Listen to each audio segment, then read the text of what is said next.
Panginoon Santo. Amen. So daghang salamat sa Dios ni adlaw atong gi sa ulog karon Domingo Agosto 9. Salamat to Ginoo 2020 sa iyang pagpanalipod nato. So atong hisgutan mga igsoon, atong topic mga igsoon mao nang Santos nga misa mga igsoon. Nga ang simbahan nagtudlo na ni nga ang Santa Iglesia nagtudlo nga ang misa mao ang dili dugoon nga sakripisyo lawas ug dugo ni Kristo ubos sa bayhon sa pan ug bino. Ang misa mao ang hingpit nga halad diha sa bag-ong tugon. Ang misa mao ra nga halad ni Kristo didto sa Kalbaryo pinagi sa maurang labawng pare nga naghalad nga mao si Kristo. Mausab ang biktima nga gihalad didto sa krus. Ang gihalad ni Kristo ang iyang kaugalingon sa dugoon nga paagi. Diya sa misa si Kristo mihalad sa iyang kaugalingon sa dili na dugoon nga o sakramentuhanon nga paagi. Ang kapasayloan sa sala ug ang paghiguli sa grasya nga ginahimo pinagi sa sakripisyo didto sa cross. Ang sakripisyo sa misa mo ang pagpadangat sa maong grasya ngadto sa tagsa-tagsa. Ang misa usa gayud ka matuod ug makita nga sakripisyo nga gitukod ni Kristo aron paghandom alang sa tanang panahon. Sakripisyo didto sa cross alang sa pagpasaylo sa sala sa mga tao ug silot sa sala alang sa kapuslanan sa mga buhi ug sa mga patay.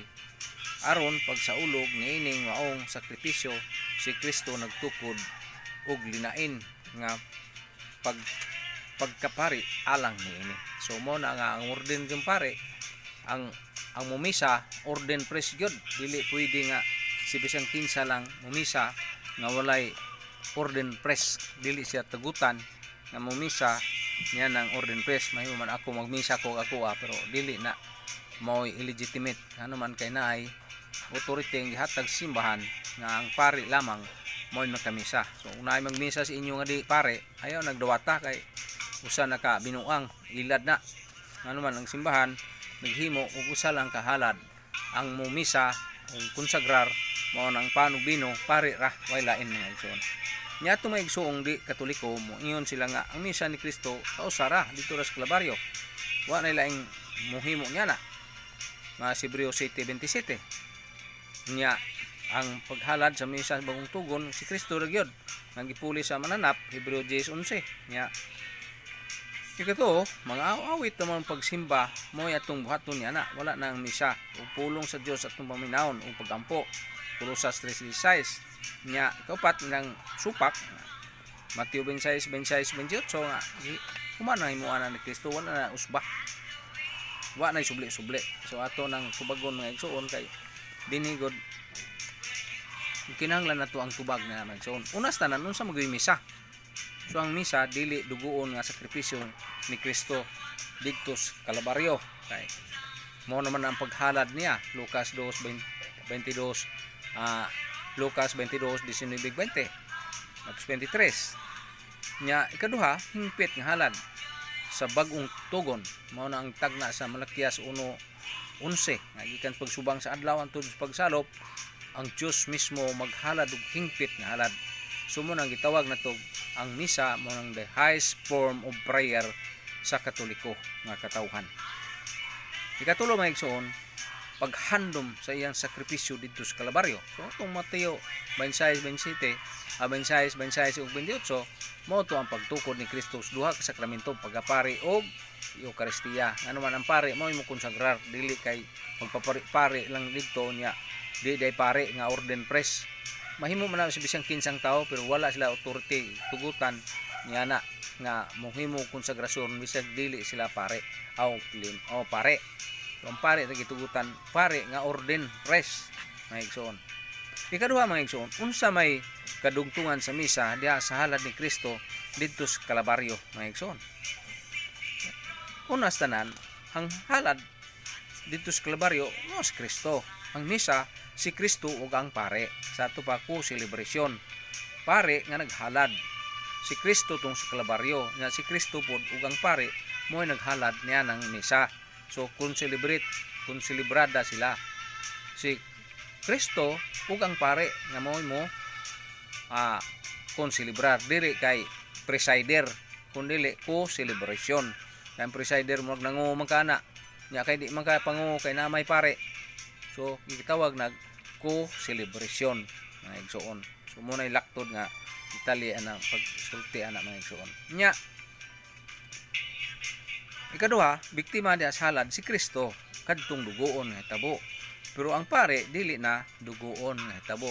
Si Kristo gyapon pur dili na dugoon nga paghalad diha sa altar mga igsoon.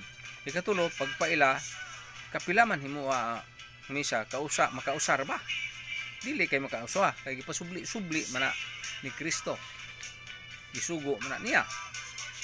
Nya kanang kahimuan mo ang pagpanubos ni Kristo nya pagpadangat sa mga grasya nga alang nato nga igsoon. Nya si Kristo nagtukod sa misa atol sa kada kusang panihapon. Muna sa 1 Korinto 11:23 ngadto 26 mga igsoon. Unya diya sa misa nga gihimo pagtugyan halad isip sakripisyo Roma 12:1 halad nga balaan nga halad mga igsoon. Unya kinsa man na ang naghalad mo ang pare pinagi sa orden pres nga si Kristo ang naghatag niya naghuma. Nya mga apostoles naghimo ug himo man sa Dios nga mga pare. Himo man Kristo nga pare tong apostoles. So sila sa pagsakan langit mga matay pud sila ug pagsakan ni Kristo sa langit sila mo gibinlan sa pagsubli-subli sa mao gihapong bahin. Mao na sa Pinadiag 1:8 ba na nga Jess nga gikan sa paghalad kada Domingo maghalad sila og labi na sa adlaw-adlaw nga paghalad pagtipik-tipik sa tinapay mga igsoon. Unya Mingos Kristo buhata ninyo kini paghandom kanako.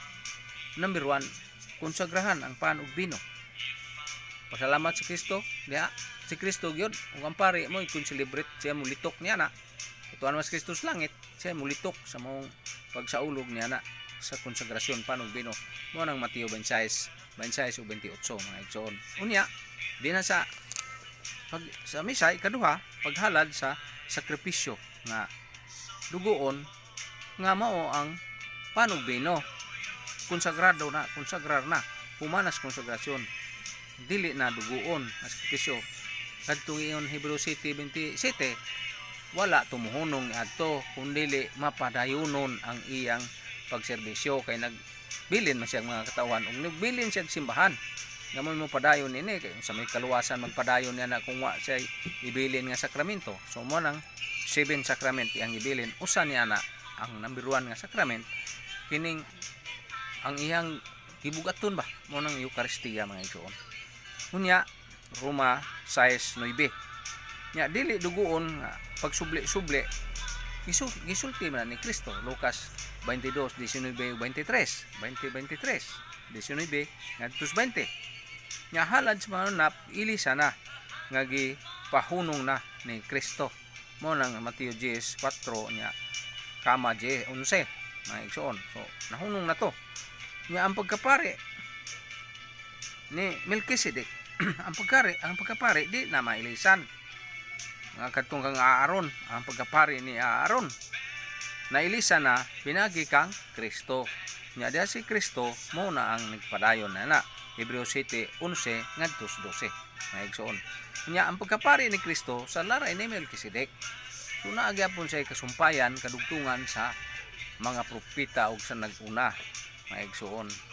So naghalad niya na mabasa nato na sa Genesis 14 ug 18 unya Hebreo 7:17 nya gitagna ang usa ka hingpit mo to kung ingon ganina nga gitagna ang usa ka hingpit nga halad Makias 1:11 nga ang Dios mismo mo'y maghalad. So mo na ang sakto gina nga ang pare ko celebration sa misa. Excuse me. So muna maigsoon ang gisgutan niya.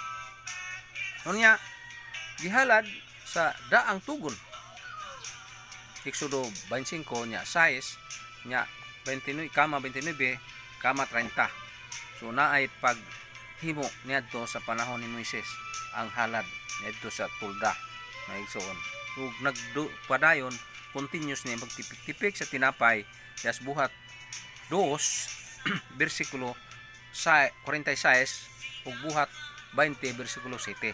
So nagpadayon mga igsoon nya pagbasa sa kasulatan ug pag-awit kay ang misa duha mga ka-form, liturgy of the word, liturgy of Eucharistia. So mo na mga igsoon nya pagkalawat ato nang kalawaton ang lawas dugo ni Kristo ngayang gihalad diha bisig tipik ra kana pure tibok ng lawas nya na ang imong gikalawat mga igsoon. Kay naay panahon nga matipik sa imong pad mo na nga kinahanglan imong kalawaton ang nausik na pudpod diha sa imong pad nga Eucharistia kay kana lawas na ni Kristo mga igsoon. So mo nang naisangga aron nay mausik masaw dito ang maong usik nya pagkalawat. So mo na 1 Korinto 10 16 o 17 mga igsoon. So kanang kumitans pan nga buhi na og lawas og dugo ni Kristo niya nang Eucharistia. Ngano man kay gipasiunha na sa daghang mga milagro dahil sa Lanciano, Italy nagpahibaw ang Ginoo niadtong pag milagro nidto sa Eucharistia nya dinhi sa ato si Father Jerry Urbos misa siya pagunit niya sustia niya na mi agas ang dugo ug nitulo dito siyang lamisa ug kana nagpaila nga ang Eucharistia tinuod yun buhi dito sa Akita, Japan. Si Julia Kim nga nikalawat kay nasakit pagkalawat niya ang ustia de siyang baba may dugo ug tinuod gyud tong nahitabo dito sa Akita, Japan. Daghang mga milagrong nahimo sa Eucharistia nga atong inon nga mga hitabo kana nga giprove nas Ginoo nga kanang Eucharistia mga hitabo tinuod kana mga igsoon dili kana sama sa uban nga naghimo-himo niya na. So dili nato sundog-sundugon og panamas-tamasan nato ang misa kay bisag kinsa makahimos misa na magtanmod lang magagmisal makamisa na ka pero dili kana mao kay kana usa na kadakong binuang atubangan sa Ginoo nakasala pa no tagig sakrilid niya na mga igsoon. So nagkinahanglan ta mga igsoon og respeto sa Eucharistia niya na mga igsoon. So mo na mga igsoon nagkinahanglan nato ang pagtahod pagila niya na pagkalawat nya na sa San Juan nga buhi ang lawas ni Kristo na San Juan 6:58 nga buhi ang lawas ni Kristo ang atong pagsaulog niya na. Sumuna nga way si bisang kinsa unta nga magmanamastamas sa santos nga misa nya mga pagtulunan mga igsoon nga atong mabatunan pinayag santos nga misa nga ang pari uban sa katawhan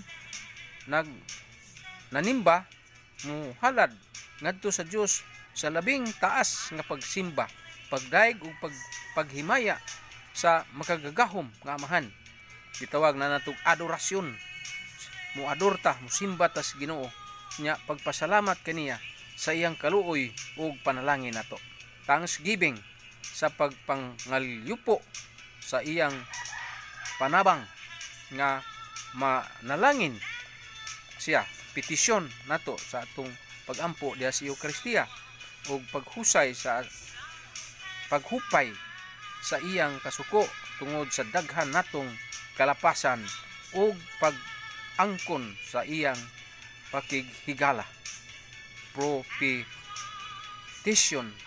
ug sa pagdawat sa iyang pasaylo nya pasayloon ta niya nya sa kastigo nya kinasingkasing gayod nagikan sa atong gumikan sa atong sala sa sanctification busa dihas misa atong itumong ang atong hunahuna o kasing-kasing o sa paghimo sa pagsaulog